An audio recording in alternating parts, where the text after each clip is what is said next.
Ibinenta pa niya ang Pinas kapag ang AFP ang nangunguna na pababain si Bongbong Marcos. Yun ang maganda kapag di na sila kumampi kay Bongbong Marcos Jr.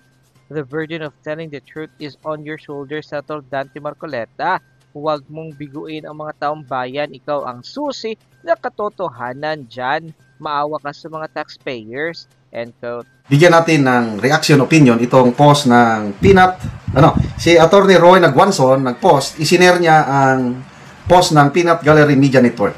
Pahayag ito ni Congresswoman Leila de Lima na kung saan todo rescue, sinusuportahan niya.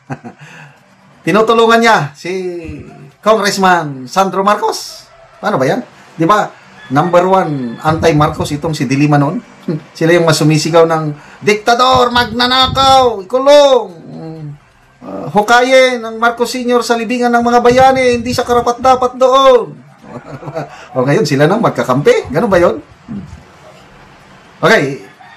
Ito, tungkol ito sa mga akusasyon ni Saldico na itong Congressman Marcos nagsingit ng 51 billion budget insertion.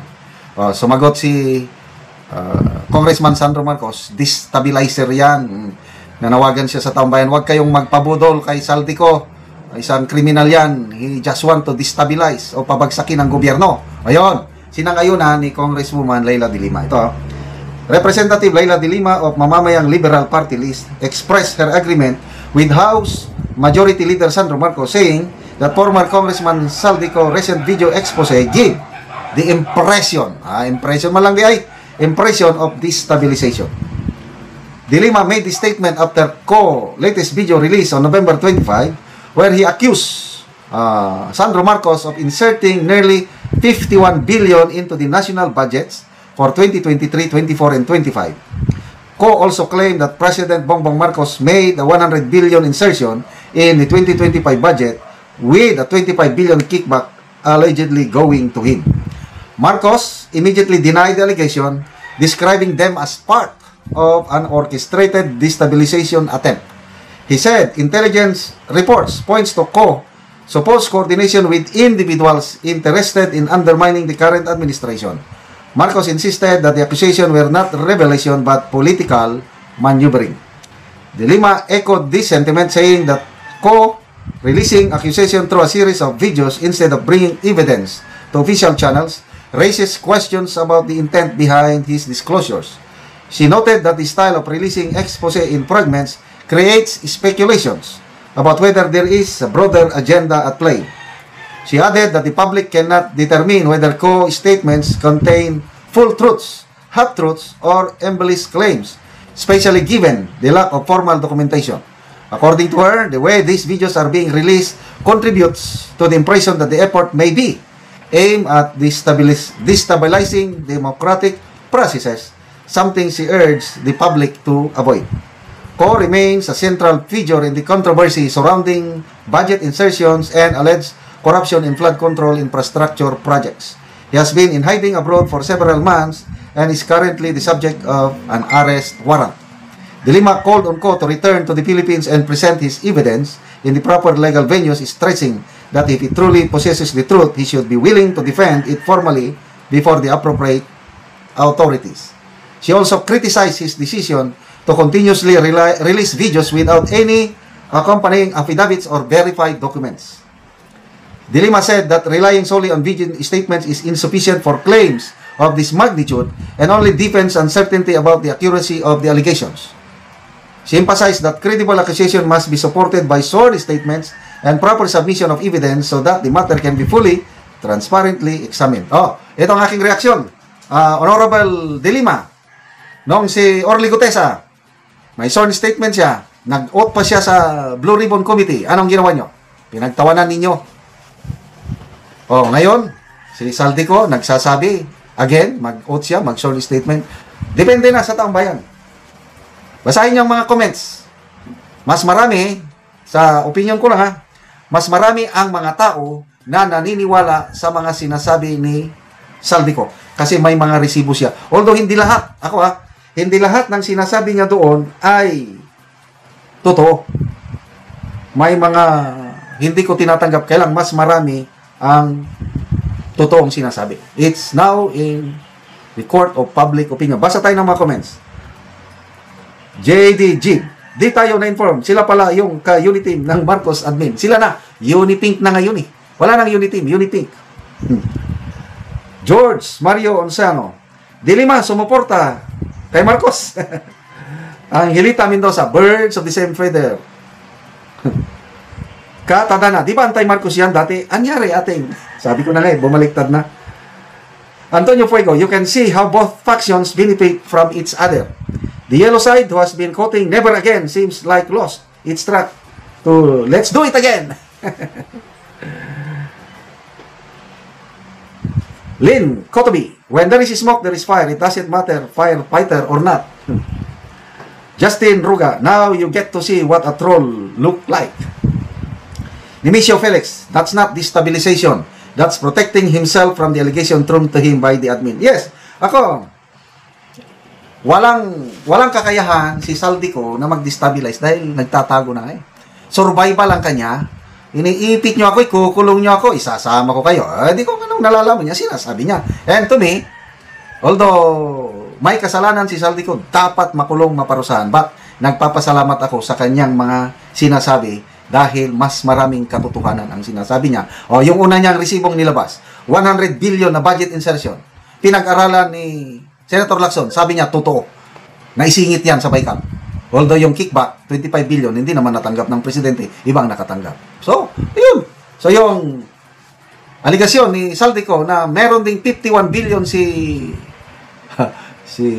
Sandro Marcos, naglabas siya ng dokumento, ako, naniniwala ako doon. Now, battle of public opinion. Talo sila. Bigyan natin ng opinion, reaction itong post ni Nonong Panadero. Tungkol ito sa pahayag ni Senator Ping Lacson.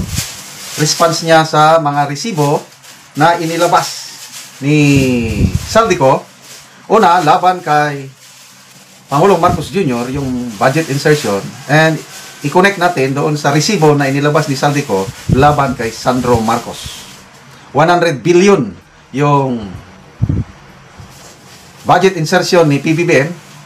50 billion naman yung budget insertions ni Sandro Marcos. Ang palasyo, Sandro Marcos, sabi, sinungaling Saldico. Hindi yan totoo. Mga ganon. Ito, yung statement ni Saldico.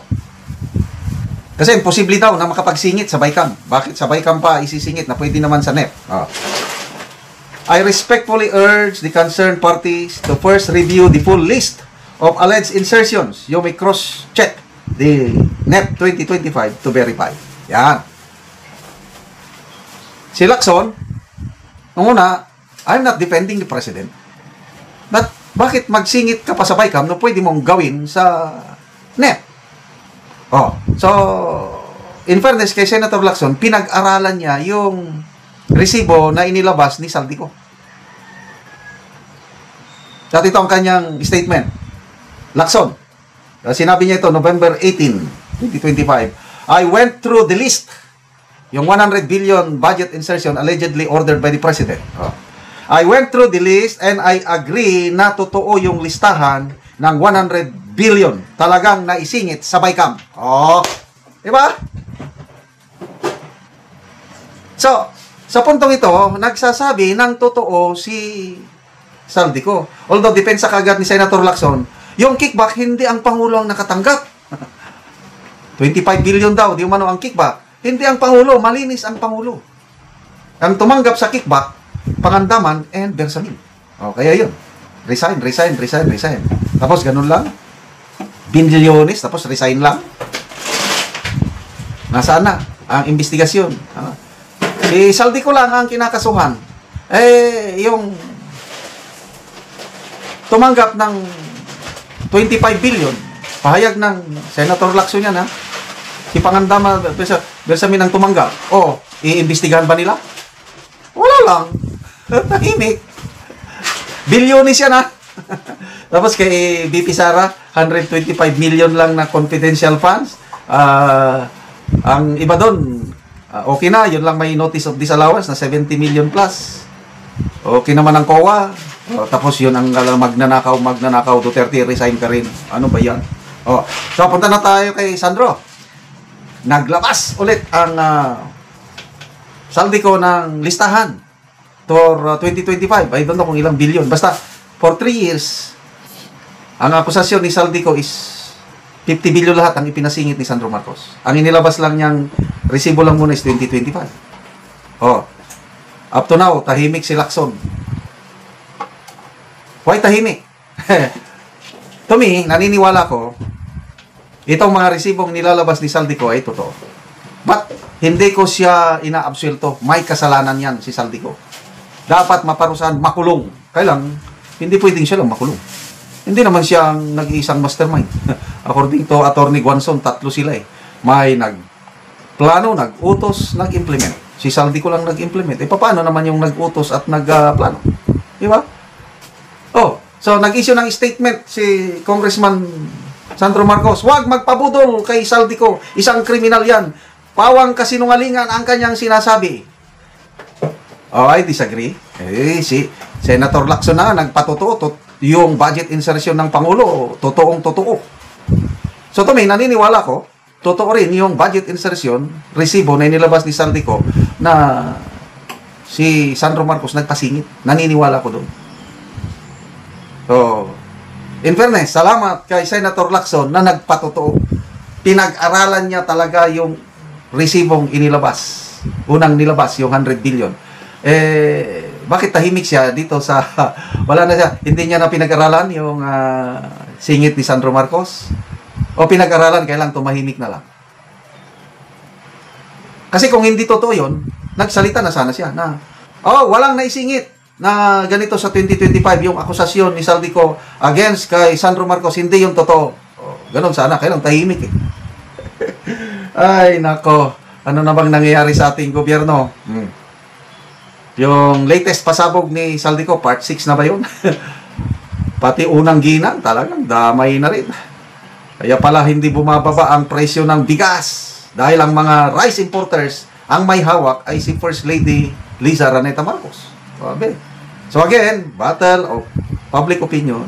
It's either paniniwalaan o hindi ng taong bayan. Ako naniniwala ko. Si Atty. Guanzon naniniwala. Sabi niya, kaya pala naging DE Secretary si BBM noon para mabantayan yung gawain ng asawa niya kung mapalpak, mayroong tagdepensa agad.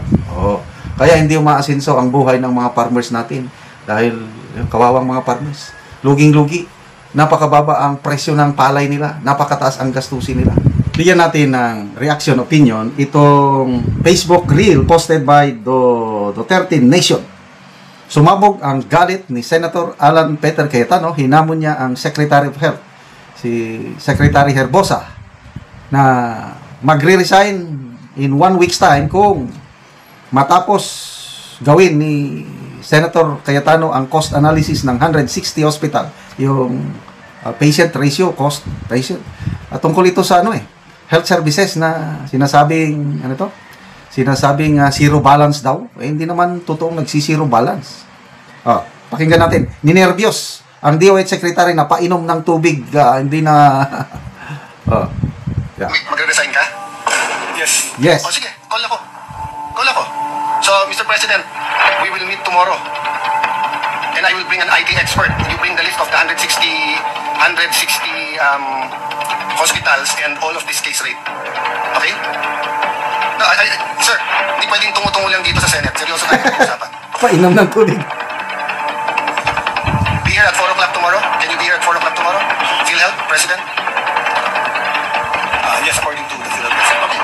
Yes, it's okay. So, Sapa. if I can do it in 1 week, magre-resign ka? Yes. Sige, call ako. So, Mr. President, we will meet tomorrow. And I will bring an IT expert. You bring the list of the 160 hospitals and all of this case rate. Okay?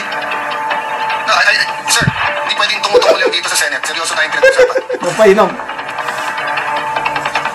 Be here at 4 o'clock tomorrow? Can you be here at 4 o'clock tomorrow? PhilHealth, President? Yes, according to the PhilHealth President. Okay. Yes, it's okay. So, Mabuhay ka, Senator Alan Peter Cayetano. Ongoing ngayon ang budget deliberation sa Senado. So, bawat ahensya na isasala, ayan, DOH. Ako, in fairness, sa ibang cabinet officials, may mga magagaling ding na-appoint. Example, para sa akin lang ito yung sa Department of Foreign Affairs, yung si...